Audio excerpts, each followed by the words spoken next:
네, 오늘장 랭킹5 지금부터 시작하도록 하겠습니다. 어떤 키워드 지금 이 순간 꼭 체크하고 가야 될까요? 여러 가지 시각에서 이야기 들어보도록 하겠습니다.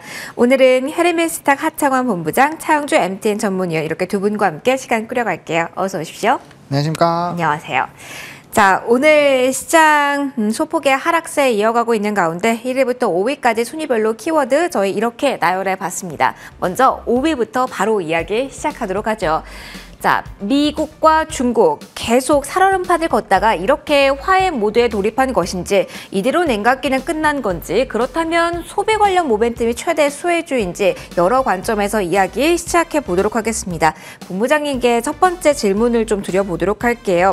미중 갈등 완화로 잡으면서 저희가 중국 소비 관련주를 보는 게 맞는지, 사실 부양책이라고 할 수 있는 기준금리 결단이 나오기 전부터 화장품주가 움직여서 일단은 요 헤드를 잡아봤는데요. 네네. 연결고리 어떻게 짓는 것이 맞는지, 그리고 오늘 뭐 중국 소비 관련해서 다 오르는 건 또 아니거든요. 오늘 지금까지 빨간불 유지하고 있는 종목의 성격까지 함께 분석 좀 받아볼게요.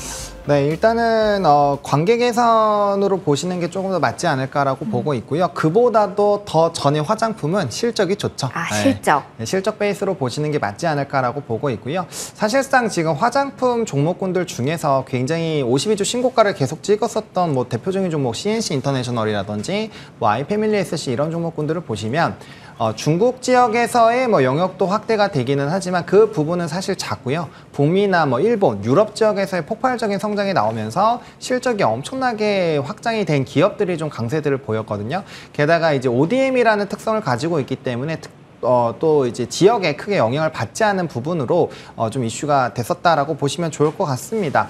사실상 오늘 좀 급등이 나오는 종목군들도요, 실적이 굉장히 잘 나오거나 아니면은 뭐 해외 진출 중에서 뭐 북미 지역이라든지 일본 지역에서 굉장히 폭발적으로 좀 성장이 나오는 종목군들에서 일단은 좀 급등이 나왔다라고 보시면 좋을 것 같고요. 뭐 부양책이라든지 이런 관계 개선에 대한 부분들은 사실상 플러스 알파 요인으로 좀 긍정적으로 요인으로 반영이 될 수는 있겠지만, 이게 이제 시세 분출 요인은 화장품에서는 아니다라고 보고 있고, 뭐 오늘 해운이라든지 뭐 일부 이런 중국 관련된 종목군들이 좀 급등이 나왔는데, 이런 것들은 미국과 중국과의 관계 개선에 따라서 우리나라도 이제 중국과의 관계가 개선이 되면 만약에 그런 부분에서 플러스 알파가 될 수 있다라는 부분으로 됐기 때문에 그런 종목군들에 한해서는 해당 이슈를 좀 적용해 보시면 좋을 것 같고, 저는 화장품은 조금 별개로 봐야 되지 않나, 약간 뭐 엔터랑 비슷하게 생각을 해보시면 어떨까 싶습니다.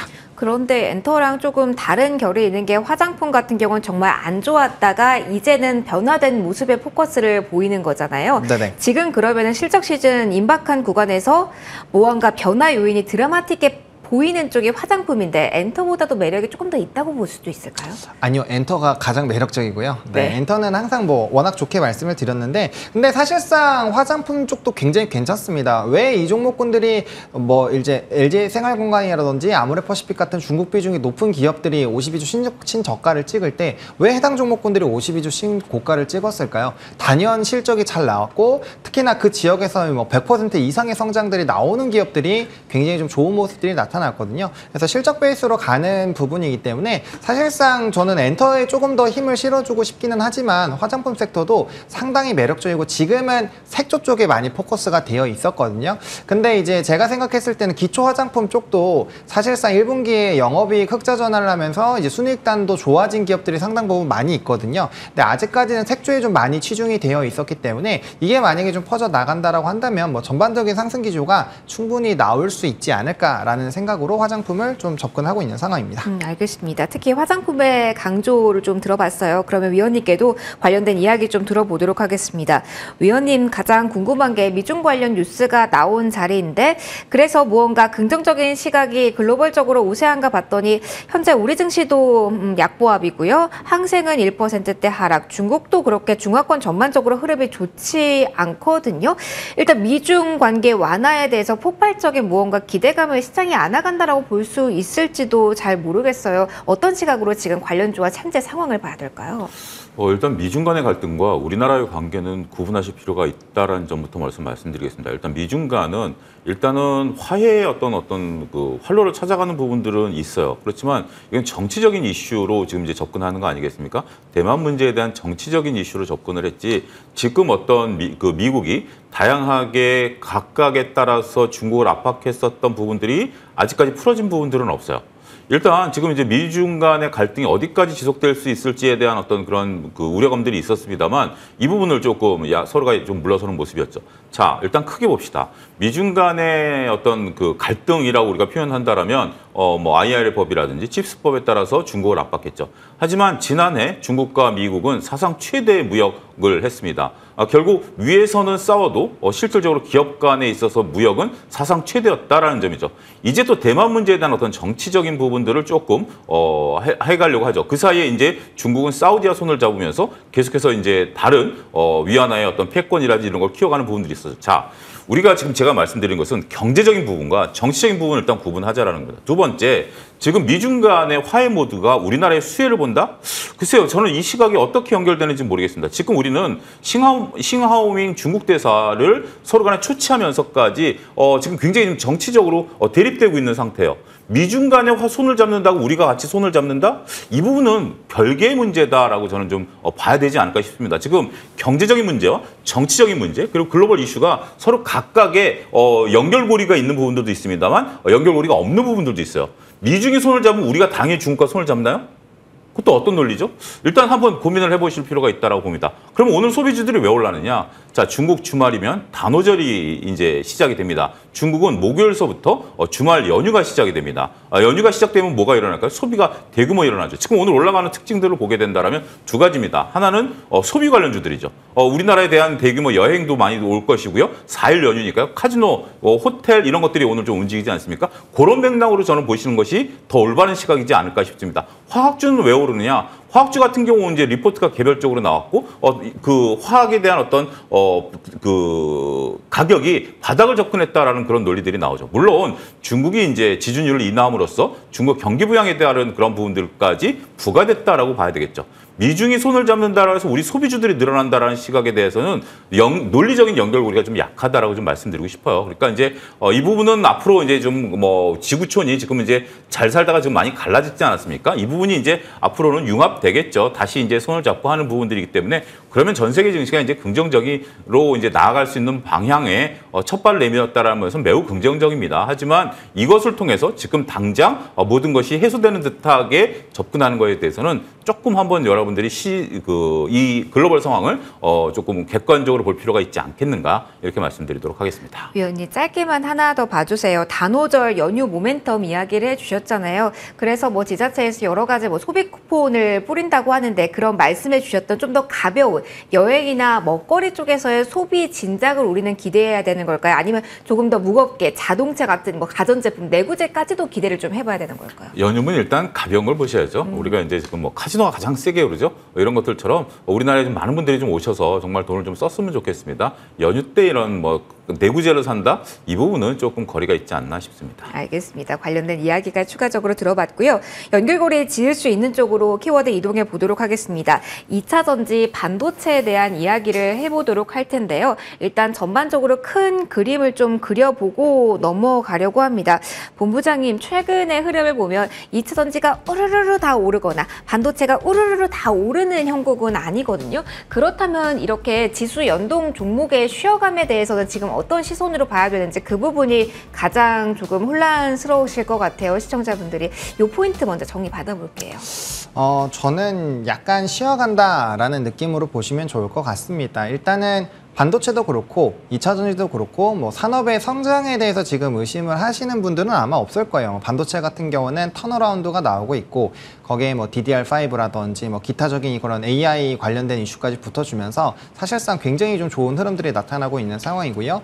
2차 전지야 전기차로의 전환이 될 수밖에 없는 환경이고 앞으로의 침투율이 계속적으로 높아지고 있는 상황이어서 이쪽도 계속적인 성장이 나올 수밖에 없는 부분이죠.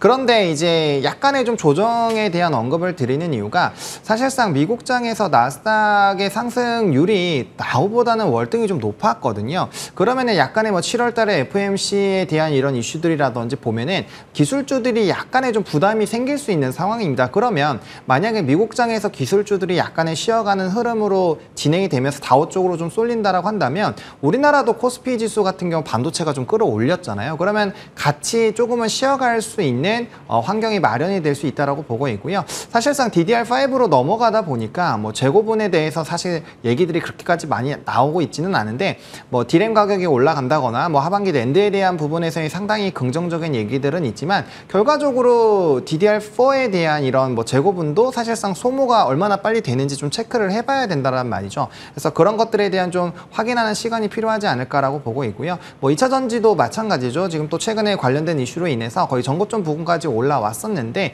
해당 부분에서도 만약에 뚫어준다라고 한다면 뭐 2차 전지는 조금 더 빠르게 움직일 수 있겠죠. 왜냐하면 공매도의 쇼커버링이라는 그런 이슈가 있겠지만 사실상 2차 전지 쪽도 아마 2분기 실적을 확인하는 과정들이 좀 필요하다라고 생각을 하거든요. 왜냐하면 대세적인 시세를 만들어냈었던 좀 강력한 트리거가 됐었던 게 실적이기 때문에 이러한 부분들이 계속적으로 가속화가 되는지 또 체크를 해보는 그런 분명 시각이 있지 않을까라는 관점에서는 약간은 좀 쉬어가는 흐름들이 있겠다. 다만 뭐 지속적인 상승력은 기대를 해보고 있다라고 좀 정리를 드리겠습니다. 그러면 지금 조정을 매수 기회로도 활용할 만한가요? 네, 저는 그렇게 생각을 하고 있습니다. 특히나 뭐 2차 전지보다는 사실 위치적인 에너지가 낮은 반도체 쪽에서의 만약에 조정이 나온다라고 한다면 뭐 충분히 기대를 해보실 수 있지 않을까라고 보고 있고요. 사실상 최근에 뭐 이제 PCB 업체들이라든지 뭐 식각이라든지 노광 쪽에서 일부 상승력이 나온 종목군들은 있지만 대부분이 이제 막 바닥권에서 역배열에서 정배열로 바뀌는 초입 부분의 종목군들이 상당 부분 많거든요. 그래서 사실상 그런 종목군들을 조금 모아 놓으신다라고 한다면 뭐 중기적인 관점으로 본다라고 한다면 뭐 편안하게 수익을 좀 누려보실 수 있는 투자 전략이 되지 않을까라고 생각을 하고 있습니다. 알겠습니다. 이쪽 섹터에 대해서 위원님의 시각도 들어보도록 할게요. 저희 미중 관계 완화라는 키워드를 좀 끌고 와서 추가적인 질문을 위원님께 드리고자 하는데요. 사실 미국과 중국 간에 이렇게 냉랭한 공기가 맴돌면서 그 사이에 반사수혜, 뭐 이익에 대한 기대감 이렇게 움직였던 종목군들도 분명 2차 전지 반도체도 있잖아요. 그런 쪽에 대해서는 뭔가 전략 수정도 필요할지에 대한 관점부터 좀 질문을 드려보고 싶어요. 이 아직까지는 뭐 확정된 건 아니지만 일단은 조금 고민해볼 필요는 있다라고 말씀드릴 수가 있겠습니다. 둘 다 결이 좀 달라질 것 같은데요. 일단 반도체 같은 경우 지금 이제 우리가 지금 무역 적자의 56%가 이제 반도체에 의해서 발생을 했습니다. 우리가 이게 대중국 관련, 그러니까 대중국 관련 무역 적자의 약 60%를 반도체에서 이제 만들어냈다라는 거죠. 근데 이제 미중 간의 갈등이 좀 해소된다라면 우리나라 반도체가 이제 좀 수출에 대한 어떤 트리거를 좀 열 수 있을 가능성은 희망을 좀 가져봐야죠. 당장 우리나라 반도체가 중국에 이제 뭐 팔린다 이렇게 보기는 어렵겠습니다만 일단은 미중이 좀 풀어지게 된다라면 칩스법에 따라서 눈치를 봤었던 부분에 대해서 우리가 좀 희망을 좀 갖고 우리가 이제 오는 10월 달에 이제 중국 투자에 대한 것들이 1년 유예됐던 부분들이 지금 연장 가능성이 열리면서 지난번에 또 반도체주들이 올라가지 않았습니까? 이런 뉴스들을 여러분들이 기억하고 있으셔야 돼요. 지금 미중 간의 어떤 갈등이 해소된다라면 이게 또 1년 연장이 된다라면 우리나라가 이제 중국에 있는 노후 라인들을 이제 개선할 수가 있겠죠. 그러면 반도체주는 긍정적으로 볼 수 있다라고 말씀드릴 수가 있겠습니다. 반면에 2000년이 좀 다르죠. 2000년지 같은 경우 최근에 거시안 사태를 여러분들이 다시 한번 기억을 하셔야 됩니다. 거시안이 뭐냐면 중국의 양극재 업체인데 그 기업의 25% 폭스바겐이 갖고 있었죠. 이거를 중국이 미국이 미시건주가 허가를 했다라는 뉴스 불과 한 2주밖에 안 지났습니다. 그런 것들이 나왔을 때 우리 굉장히 놀랬죠. 우리 그때 당시 에코프로가 어떻게 됐죠? 주가 급락을 했었죠. 그거 잊으셔서는 안 되죠. 근데 미중 간의 갈등이 풀어지면서 오히려 이렇게 우회 전략에 따라서 중국 기업들이 미국에 진출하게 된다면 우리한테는 또 하나의 악재죠. 그렇기 때문에 지금 단순하게 미중 간의 갈등이 풀어짐으로써 우리가 수혜를 본다라는 섹터에 대한 부분들 그렇지만 반도체와 2차전지 여러분들이 관심이 많으시니까 이거는 아직까지 우리가 이제 어떻게 손익계산서를 정확히 쓰기는 어렵겠죠. 하지만 일단 지금 놓고 본다라면 이러한 손익계산서를 한번 작성해 놓고 여러분들이 보셔야 되지 않을까 싶습니다. 그럼 위원님, 물론 개별 기업마다의 뉴스가 있긴 하겠지만 좀 쉬어감에 있어서 매수 기회를 그나마 노려볼 만한 섹터는 2차 전지보다는 반도체라고 앞서 본부장님과 그 부분에 동의를 하시는 걸까요? 반도체가 지금 이제 밸류에 대한 부분들은 좀 있어요. 그러니까 이제 이걸 쉬어가는 구간의 매수 구간에 대해서는 저는 조금 약간의 생각은 좀 다르긴 합니다. 그러니까 산업에 대한 기대감은 뭐 여전히 있어요. 그렇지만 주가가 지금 현재, 그러니까 우리가 그런 거죠. 이 산업이 좋은데 현재 주가에 살 것이냐라고 봤을 때는 저는 거기에서는 약간의 좀 시간을 좀 뒀으면 하는 개인적인 생각이 있습니다. 그렇지만 어쨌든 산업이 개화된다라면 시점은 잘못 맞출 수는 있어요. 자, 정리하자면 산업이 살아있으면 조금 싸게 살 기회를 노릴 수도 있지만 시점에 따라서의 그 수익률은 달라질 수 있지만 크게 손해보지는 않을 거예요. 하지만 산업이 꺾이는 부분에 있어서는 시점을 잘못 잡으면 크게 손해볼 수도 있다는 거죠. 지금 이 부분에 대해서는 여러분들이 명확한 구분을 하실 필요가 있지 않나 싶습니다. 업황에 대한 이야기와 함께 정치적으로 어떠한 이야기가 오고 가는지까지 꼼꼼한 체크가 필요한 섹터에 대한 이야기 좀 나눠봤습니다. 계속 이어가도록 하겠습니다. 3위 보도록 할게요. 조선 해운 쪽 강하고요. 오늘 화학도 경기 민감주 가운데서 강합니다. 조선 해운 쪽부터 이야기 풀어가 보도록 할게요. 본부장님 먼저 이야기 나눠볼게요. 저희 조선에 대해서는 뭐 관련해서 추천주도 받아봤고 이야기를 좀 여러 번 했습니다. 그런데 그 결이 궁금한 건 오늘 장에서는 해운이기도 하거든요. 상한가 뭐 진입한다, 뭐 양봉의 길이를 더 늘린다, 여러 가지 긍정적인 이야기가 나오고 있는데 성격이 궁금해요. 어떤 성격으로 봐야 되는 건지 오늘 이쪽 섹터의 강세 배경 좀 설명을 받아보고 싶어요. 사실상 해운주가 이제 이런 미국과 중국과의 관계 개선에 따른 뭐 물동량이 확대가 될 것이다라는 부분으로 사실 좀 주가가 상승이 나온 걸로 좀 분석이 되거든요. 그래서 사실상 오전부터 이제 해운주는 좀 정리를 하시라라고 좀 많이 말씀을 드리긴 했는데 오늘 좀 주가가 많이 눌리고 있습니다. 사실상 뭐 최근에 뭐 운임지수가 약간의 좀 반등세가 나온다 뭐 이런 부분으로 최근 한 일주일 전쯤에 한 번에 좀 꿈틀거림이 있기는 했습니다만 사실상 이건 좀 뚜껑을 열어봐야 된다라고 보고 있고요. 저는 뭐 해운주 같은 경우는 과거에 이제 SCFI 지수라든지 BDI 지수 과거에 비하면 지금 굉장히 많이 떨어져 있는 상황이거든요. 이런 상황에서 물동량이 늘어난다고 해서 단기적인 그 이전의 고점들을 기록했었던 뭐 대표적으로 HMM 같은 경우는 실적이 정말 어마어마하게 좋았었잖아요. 그런 그 과거에 그 화려했었던 실적을 단기간에 과연 메울 수 있을까? 저는 굉장히 부정적으로 보고 있는 상황이거든요. 그래서 해운주 같은 경우는 만약에 좀 이런 물동량에 관련된 부분에서 이슈가 생기거나 또 최근에 또 시애틀 항구가 또 멈추고 있는 이런 부분들도 아마 좀 영향을 준 것 같은데 그런 부분에서 이슈가 생길 때마다 좀 단기적인 트레이딩으로 좀 보시면 해운주는 좋지 않을까라고 보고 있고요. 뭐 조선주는 여전히 굉장히 좀 긍정적으로 보고 있다라고 말씀을 드리겠습니다. 그럼 시세가 강하게 나와도 조선주는 계속 홀딩이지만 해운주는 그때그때마다 어느 정도 챙길 건 챙겨야 되는 걸로 시선을 저희 정리하면 될까요? 네, 해운주는 반드시 챙겨야 된다라고 생각을 하고 있습니다. 알겠습니다. 조선 해운 쪽에 대한 이야기를 먼저 담아봤고요. 경기 민감 섹터에서 오늘 앞서서 위원님께서 화학 쪽 섹터에 대한 리포트 이야기해 주셔서 화학주 위원님께 점검을 좀 받아보도록 하겠습니다. 오늘 전반적으로 강하거든요, 위원님. 앞서 리포트에서 어떤 이야기가 트리거 역할을 한 건지 정말 제대로 된 마중물 역할을 할 만한 재료가 나와서 움직이는 건지 그에 대한 이야기 들려주세요. 화학 섹터에 대한 문제, 제가 이제 오늘 아침에 이제 개장 전에 리포트 이제 금호석유를 말씀을 드렸는데 금호석유의 중국 관련 얘기는 단 한 줄도 쓰여 있지 않았습니다. 이제 우리가 석유화학 업종들도 하는 일들이 다 다르죠. 이제 금호석유를 우리가 좀 관심 있게 봐야 되는 것은 2분기에서 3분기로 이제 실적이 턴어라운드 한다라는 거. 그러니까 2분기에는 조금 실적을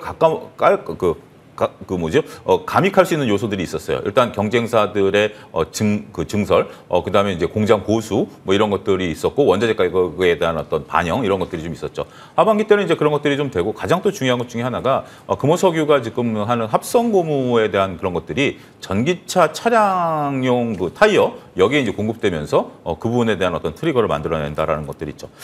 그런 부분들처럼 지금 이제 그 석유화학 섹터들은 각계격으로 좀 봐야 될 것 같아요. 롯데케미칼이 이제 대표적인데요.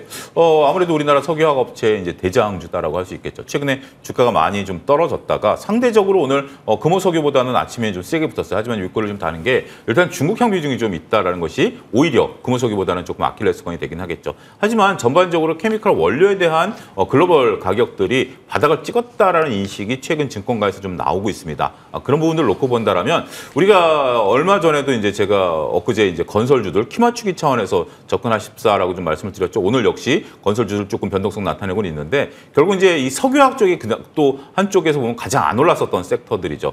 그런데 일단 글로벌 가격이 바닥을 찍었다라고 본다라면 이제는 한번 그러면 저가 매수를 들어가 볼 수가 있을까? 여기서 이제 급등한다라는 모습과는 좀 다를 수는 있긴 하겠습니다만 그런 인식이 또 순환매 차원에서 들어오고 있다. 또 이제 뭐 여기에 약간의 이제 희망이 들어가는 거죠. 중국에 대한 어떤 기대감. 근데 중국에는 우리가 좀 여러분들이 그 중국 관련주들이나 화학이라든지 반도체를 볼 때 가장 먼저 체크해야 될 것. 중국 관련해서 체크해 보려면 정말 1분만 투자하십시오. 뭐냐? 중국과 우리의 무역 현황만 지난달 것만 쳐보셔도 우리가 거기 보면 자세히 나와 있습니다. 반도체가 늘었는지 줄었는지, 석유화학이 늘었는지 줄었는지. 이 1분만 보신다라면 단순하게 중국이 경기를 부양하면 우리나라 철강 화학이 올라갈 거야 라는 그런 단순한 뇌피셜에서 벗어나실 수 있지 않을까 말씀드릴 수 있겠습니다. 그럼 위원님 하나만 더 짧게 질문 드리고 싶은 부분이 화학주 좀 사이즈가 큰 종목을 볼 때 그래도 지금은 조금 다변화가 되어서 2차 전지발 모멘텀도 가지고 있는 쪽에 조금 더 포커스를 맞춰야 될지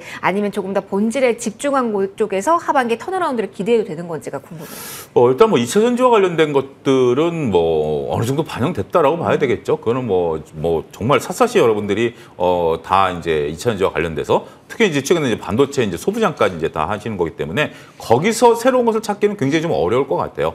그 대신 이제 전반적으로 석유화학들이 좀 반등을 나타내고 있기 때문에 기존에 보유하고 계셨던 분들의 포지션의 변화에 대한 어떤 기대감이지 이것을 신규로 편입해서 내가 매매를 하겠다라고 본다라면 조금 어려울 수도 있는 섹터. 굉장히 천천히 움직이는 거고 미래에 대한 업황이 종목마다 다 다르기 때문에 공부를 좀 많이 하셔야 들어갈 수 있는 섹터가 아니겠나 싶습니다. 알겠습니다. 경기 민감 전반에 대한 이야기 들어봤습니다. 다음 키워드로 넘어가도록 하겠습니다. 최근 단골 손님이기도 한데 이번 주 초반, 지난주 후반에 좀 쉬어간 것 같습니다. 다시 이야기해 보도록 할게요. 정책적 모멘텀을 더 본격적으로 받아갈까요? 오늘 의료기기 쪽이 강합니다. 그 배경과 함께 세부적인 종목에 대한 대응책을 좀 고민해 볼 자리인 것 같은데요. 먼저 위원님 큰 그림 좀 짧게 부탁드릴게요. 의료기기 쪽에 대한 관심이 꾸준하게 몰리고 있거든요. 오늘 다시 한번 길이가 좀 위쪽으로 향하고 있습니다. 이걸 어떻게 보면 될까요? 시장에 지금 관심이 여기에 이제 몰려 있는 거죠. 지금 이제 어떻게 보면 한편으로 조용히, 어떻게 보면 이제 굉장히 많은 관심을 이제 끌어모으면서 인공지능과 관련된 부분들, 이런 부분들, 그다음에 이제 원격 진료와 관련된 부분들, 이런 부분들이 이제 기대감들이 상당히 있는 것 같아요. 다양한 퍼포먼스를 펼칠 수 있다라는 부분들, 이게 이제 실적으로 나타나느냐라는 부분들에 대해서는 조금 뭐 결이 다를 수는 있긴 하겠고, 오늘 뭐 류닉 같은 경우 증권사에서 나온 거 보면 밸류 비교가 저는 좀 이해가 안 되더라고요. 류닉 같은 경우 5년 밸류를 땡겨와가지고 지금 이제 피어 그룹들은 올해 피어 그룹과 비교를 한다라는 거죠. 5년 뒤에 과연 이 회사가 어떤 퍼포먼스를 보일지 모르는데 이걸 땡겨와가지고 지금 다른 피어 그룹 글로벌 기업과 비교한다. 그러니까 여러분들이 그런 어떤 논리적인 부분들을 차치한다 하더라도 지금 현재 시장에 있어서는 나름대로 이제 관심이 있다라는 측면에 있어서는 쉽게 꺼지지 않는 하나의 중요한 섹터가 아니겠나 이렇게 말씀드릴 수가 있겠습니다. 시장에 관심이 향하고 있는 곳이라는 관점에서 이야기 좀 들어봤어요. 그러면 개별 종목에 대한 이야기도 하창원 본부장님과 이어서 좀 해보도록 하겠습니다.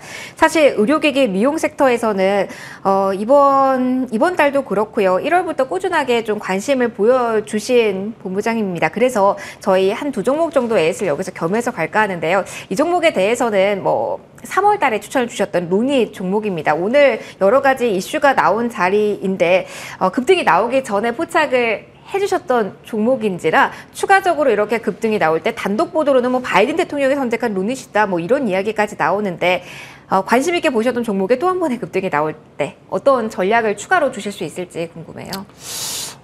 사실상 이제 고점 부분에서 대량 거래를 동반한 이제 엄청나게 큰 양봉이 나오면 저는 보통 이제 또 익절을 또 조금씩 하셔라라고 말씀을 드리는 편이거든요. 왜냐면은 이게 고점 라인에서 대량 거래가 터질 만한 이슈가 오늘 리포트라든지 그런 부분들이 있기는 했지만 사실상 이렇게 되면 단기 조정 이후에 다시 상승력이 나오는 부분이기 때문에 약간의 좀 투심이 흔들릴 수가 있거든요. 그래서 보통 이 상승폭이 또 저점 대비했을 때 제가 가장 최저점 부분 부분에서 좀 운이 좋게 말씀을 드렸는데 어쨌든 이 부분에서 200%가 넘게 올라갔기 때문에 사실상 분할 매도로 계속적으로 좀 접근을 해보시면 좋을 것 같습니다. 그리고 이 종목이 4분기에 보통 폭발적인 계약을 맺게 되거든요. 그러니까 루닛 인사이트의 가입자 고객 수가 지금 2,000개가 기업이 넘는 상황이고 이게 대부분 의료기기 같은 경우는 특히나 루닛 같은 경우 4분기에 이게 대량 그 리세션이 좀 들어갑니다. 그래서 그쪽에서 또 실적이 나오는 사이에 약간의 실적에 대한 좀 물음표가 생길 수가 있거든요. 그래서 그런 걸 좀 감안을 하셨을 때는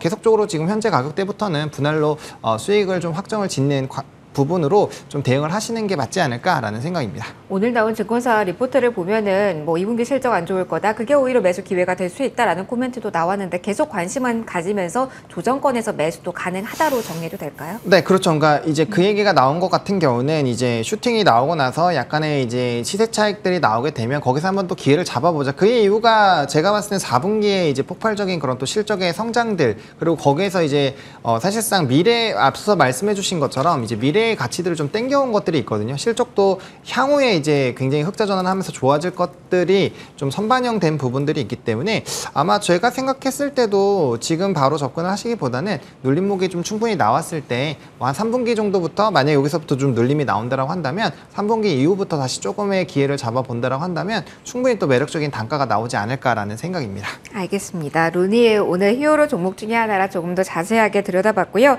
1위도 확인해 보도록 하겠습니다. 엔터 콘텐츠 지금 오랜만에 들고 온 키워드입니다. 엑소 분쟁 종결됐다라는 이후에 엔터에 대해 좀 투심이 전반적으로 완화된 상황, 그리고 범죄 도시 3편이 900만을 넘겼다라고 합니다. 저는 못 봤는데 많은 분들이 보셨나 봐요. 두 분도 보셨을지 궁금하고요. 이렇게 1000만이라는 찍힌 또 1000만 영화가 나오면 분위기 전환점이 또 될지가 궁금해서요. 거기에 대한 이야기 좀 들어보도록 하겠습니다. 먼저 본부장님 연결해서 좀 가도록 할게요.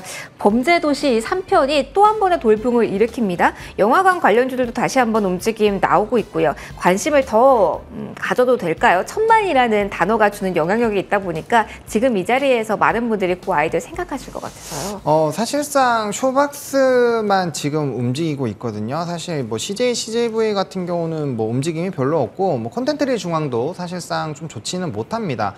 그렇게 본다라고 한다면 오늘 쇼박스의 상승은 범죄도시보다는 이제 비공식 작전이라는 그 영화에 대한 기대감, 뭐 기사에 나와 있긴 하지만 어쨌든 그 부분으로 좀 보시는 게 맞지 않을까라는 생각입니다. 만약에 물론 지금 올해 사실상 조금 이 영화 관련된 종목군들이 좀 좋지 않을까라고 했었던 게 또 연말에 뇨량이 또 개봉을 하잖아요. 그리고 또 그 사이에 뭐 마블이라든지 좀 재밌는 이런 좀 기대작들이 상당히 많이 있는 상황이거든요.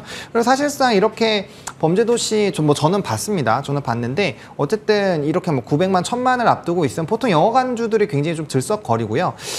과거엔 그랬고 그다음에 또 코로나 기간 동안에 영화 티켓 CJ, CGV 같은 경우는 3번이나 올렸거든요. 그럼 수익률도 굉장히 좀 좋아질 수 있는 상황인데 그럼에도 불구하고 주가는 지금 굉장히 눌리고 있죠. 그래서 이거는 쇼박스의 좀 개인적인 움직임이라고 보셔야 될 것 같고요. 영화 관련된 종목군들이 뭐 사실 해외적인 부분에서는 좀 그래도 나름대로 빠르게 회복을 해주고 있는데 이게 이제 그런 좀 변화가 생긴 거죠. 영화 가격이 높아지다 보니까 이제 정말 재밌는 거 아니면 사실상 OTT를 활용을 하는 경우가 좀 많이 늘어나고 있는 상황이거든요. 제 주변에서는 이게 뭐 전 연령대에서 그런지는 잘 모르겠지만 그런 시각들도 사실 좀 영화관 관련된 종목군들을 다소 좀 보수적으로 보게 되는 부분이지 않나라고 생각을 하고 있습니다. 알겠습니다. 영화관 관련해서 움직인 종목군들 어떻게 지금 보면 될지 팁도 알아봤습니다. 넷플릭스 공동 CEO가 이번 주에 2박 3일 일정으로 한국 방문한다라는 모멘텀도 있으니까요. 컨텐츠 이쪽 관심 있으신 분들은 일정도 체크해 보시면 좋을 것 같습니다. 자, 오늘 벌써 원픽을 소개받아야 될 시간이 되어버렸어요. 두 분 모두 오늘 원픽 들고 와주셨거든요. 바로 여쭤보도록 하겠습니다. 본부장님 연결해서 갈게요. 자, 오늘 장에서의 원픽 어느 쪽에서 어떤 종목으로 선정하셨을까요? 네, 전 중국 쪽으로 했고요. 네. 사실상 뭐 중국이랑 그렇게까지 크게 연관은 없지만 본느라는 종목을 좀 선택을 했습니다. 화장품 업체고요. 일단 색조 ODM도 하고 있고 기초 화장품 쪽에 조금 더 매출 비중이 높은 회사입니다. 저점에서 최근에 대량 거래를 동반해서 약간의 좀 자리를 잡았는데 최근에 그 이후에 엑시트한 거래량이 없기 때문에 충분히 급등을 좀 예상을 해보고 있는 상황이고요. 실적도 뭐 좋아졌죠. 1분기 때 이제 매출이 전년 동기 대비 약 11% 정도 좋아졌고요. 영업이익과 순이익도 흑자 전환을 했습니다. 사실상 색조만 좋았던 것이 아니라 이런 기초 화장품과 관련된 종목군들도 좀 좋았기 때문에 충분히 뭐 바닥권에서의 좀 긍정적인 시그널이 나올 수 있지 않을까라고 보고 있고요. 미국과 또 이제 유럽 쪽에 대한 수주 확대 기대감, 그리고 이 업체도 ODM 업체입니다. 그러다 보니까 이제 나머지 뭐 대표적으로 CNC 이런 종목군들이 좀 상승력이 나왔기 때문에 충분히 후발로도 상승이 나올 수 있지 않을까라고 보고 있고요. 또 이제 중국 쪽 상해 쪽에서는 또 이 종속회사들의 또 실적들이 좀 좋아지고 있다라는 점들, 그리고 앞으로 고부가 상품들에 대한 이런 매출 비중이 높아질 것이다라는 이런 기대감이 있기 때문에 뭐 충분히 바닥권에서 매수해 보시면은 괜찮은 종목이지 않을까라고 보고 있는 상황이고요. 매수가 같은 경우는 오늘 좀 급등이 바닥권에서 한번 나오긴 했습니다만 1,700원에서 1,740원까지 분할 매수를 하시되 뭐 전 현재 가격대에서 충분히 접근 가능하다라고 보고 있고요. 목표가는 1차적으로 2,200원이고 2차로는 2,600원대까지 보고 있다라고 말씀을 드리겠고요. 손절 라인 같은 경우는 1,500원으로 말씀을 드리겠고, 만약에 좀 대량 거래 없이 만약에 현재 주가 요 가격대까지 빠진다라고 한다면 2차 매수로 대응을 하시는 것이 더 맞다라고 정리 드리겠습니다. 네, 이제 위원님께 질문 드려보도록 할게요. AS 시간이 충분치 않지만 이 종목은 꼭 가야 될 것 같아서 하나오션 지난주에 주신 종목 목표가까지 순항하고 있습니다. 두 자릿대 상승률 기록하고 있는데 이 종목에 대해서 짧은 코멘트와 함께 이어서 원픽까지 위원님 들려주세요. 뭐 거의 한 일주일 정도 됐는데요. 뭐 계속해서 저는 하나오션은 뭐 대장주로서 보셔야 된다라고 보여지죠. 일단 다른 조선주와 좀 결이 다르죠. 이번에 흑자 전환이 좀 세게 나올 가능성을 제 내피셜로 말씀을 좀 드렸고, 이게 시장에 좀 반응하죠. 물론 이제 하나그룹 내 방사한 지분에 대한 이런 부분들도 있긴 합니다만, 전반적으로 봤을 때 이름을 바꾸고 나서 새로운 퍼포먼스를 보일, 그러니까 조선업종들을 보면 굉장히 어렵지만 한편으로 보면 굉장히 쉽습니다. 이게 뭐냐면 삼성중공업 같은 경우 빅백스라는 회계 처리를 했기 때문에 이것만 이해하신다면 삼성중공업의 최근의 수익을 충분히 볼 수 있었죠. 하나오션 같은 경우 유일하게 적자 회사입니다. 그럼 뭐가 나와야 되겠죠? 이름이 바뀌고. 여러분들 생각해 보십시오. 적자라는 회사가 대주주가 바뀌었어요. 그럼 그 대주주 입장에서는 어떤 퍼포먼스를 보이고 싶겠습니까? 그런 부분들을 한번 본다라면 나름대로 재밌는 주가 퍼포먼스가 좀 당분간 이어질 가능성이 있지 않을까 보겠습니다. 저는 오늘 금호석유를 좀 말씀드리겠습니다. 아침에 이제 리포트로도 한번 소개를 실었던 그런 종목인데요. 일단 금호석유 같은 경우 앞서 언급드렸던 전기차용 타이어에 대한 어떤 합성 고무에 대한 어떤 그런 것들, 그 다음에 이제 다양한 어떤 그 모멘텀들 이런 것들을 가져가고 있고, 다양스럽게 또 2분기에 있었던 악재들이 3분기로 이어지지 않습니다. 그 높게 사온 원재료들이 2분기에 이미 다 반영이 됐고, 그 다음에 이제 열병합 발전소의 그 수리 다 끝났기 때문에 그 부분 보면 하반기에 대한 개선 기대감 충분히 가져갈 수 있지 않을까 싶습니다. 목표가는 18만 원, 손절 라인은 13만 5천 원 제시해드리도록 하겠습니다. 네. 금요석유에 대한 이야기까지 들어봤습니다. 여기서 오늘장 랭킹5는 마무리 짓도록 하겠습니다. 헤르미스탁 하창원 본부장, 차영주 MTN 전문위원 두 분과 함께 시간 끌어봤습니다. 소중한 말씀 고맙습니다. 감사합니다.